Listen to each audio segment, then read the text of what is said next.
Welcome to நம்ம வீட்டு திரை ரிவ்யூ.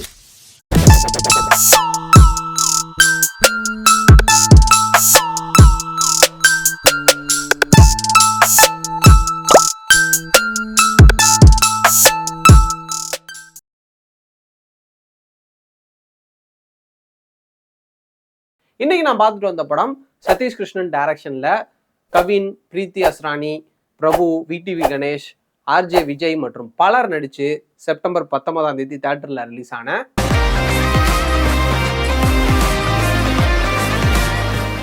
இந்த படத்தோட கதை காதலையும் காதல் பண்றவங்களையும் பார்த்தாலே கடுப்பாகிற நெல்சனுக்கு ஒரு புக்கு கிடைக்குது. அந்த புக்கு கிடைச்சதுக்கு அப்புறமா எந்த ஜோடியாச்சும் கிஸ் பண்ணாங்க அப்படின்னா அதை அவர் பார்க்கும்போது அவங்க எப்படி ஒன்று சேர்ந்தாங்க, அவங்களுக்குள்ள என்ன பிரச்சனை வரப்போகுது அப்படின்றது அவருக்கு ஒரு விஷுவல் கிளிம்ஸா வந்து போகும்.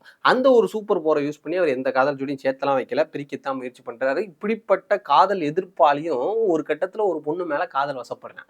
இப்போ அவங்க ரெண்டு பேரும் எப்படி ஒன்று சேர்றாங்க, அதுதான் அந்த படத்தோட மீதி கதை. படத்துல லவ் போர்ஷன் சைட் டிஷ்ஷா இருந்தா ஓகே, அதுவே மெயின் டிஷ்ஷா இருந்தா நமக்கு செட் ஆகாதுப்பான்னு நினைக்கிறவங்களையும் ராம்காம் ஜன்னரை ரசிச்சு பார்க்க வச்ச படம் தான் ஓமை கடவுளே. ஃப்ரெண்ட்ஸுகளுக்கு இடையில இருக்கக்கூடிய இந்த பாண்டிங்கு, அப்புறம் மேரேஜ் பண்ண பிறகு வரக்கூடிய பிரச்சனைகள், அவங்களுக்குள்ள இருக்கக்கூடிய லவ் அண்டர்ஸ்டாண்ட் பண்றதுக்காக வரக்கூடிய அந்த ஃபேண்டசி எலிமெண்ட்னு இந்த கதையை ரொம்ப வித்தியாசமா பண்ணியிருப்பாரு அஸ்வந்த் மாரிமுத்து. கிட்டத்தட்ட அந்த மாதிரி இந்த படத்தோட கதையுமே ரொம்ப வித்தியாசமா தான் இருந்துச்சு. என்ன அந்த அளவுக்கு இல்லைனாலும் இந்த படமும் ஓரளவுக்கு என்டர்டெய்னிங்கா இருக்கும். கதை கொஞ்சம் கொரியன் சீரிஸ் சாயல்ல இருந்தாலும் அதை நமக்கு ஏற்ற மாதிரி ராஜா கதையெல்லாம் போட்டு ஓரளவுக்கு என்டர்டெய்னிங்காக ப்ரெசென்ட் பண்ணியிருந்தாங்க. என்ன அந்த ஒரு சீரியஸ் ஜோனுக்குள்ள போகும்போது மட்டும் தான் நம்மளுக்கு பயங்கரமா போர் அடிக்குது. ஆனால் அதுவுமே கிரிஞ்சா இல்லை. அதே நேரத்தில் காமெடி போர்ஷன்ஸ் நல்லாவே ஒர்க் அவுட் ஆச்சு. குறிப்பாக கவின், விடிவி கணேஷ், ஆர்ஜே விஜய், கவின் தம்பியா நடிச்சிருக்கிற சக்தி, இவங்க எல்லாரும் சேர்ந்து பண்ணக்கூடிய காமெடிஸ் நல்லாவே ஒர்க் அவுட் ஆச்சு. அதுவும் அந்த ரெமோ போர்ஷனு சூப்பராக இருந்துச்சு. பயங்கரமாகவே சிரித்தோம் அந்த இடத்துல.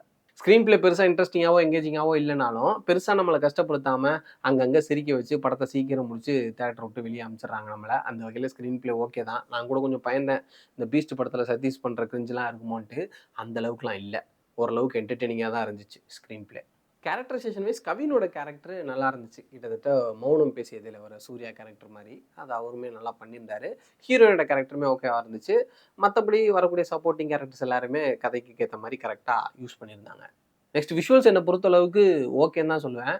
ஏன்னா அந்த கதையை கன்வே பண்ணுறதுக்கு ஜஸ்ட் ஒரு டூலாக மட்டும்தான் யூஸ் பண்ணியிருக்கிறாங்க. பட் ராம்காம் ஜானர்ஸ்னாலே நம்ம பயங்கர கலர்ஃபுல்லாக, ப்ளசண்ட்டாக, பயங்கர குவாலிட்டியாக தான் பார்த்துருப்போம். ஆனால் இங்கே அந்த குவாலிட்டிலேயே ட்ராப் இருக்குது. ஒரு ப்ளசன்டபிள் ஃபீலே இல்லை படம் பார்க்கும்போது.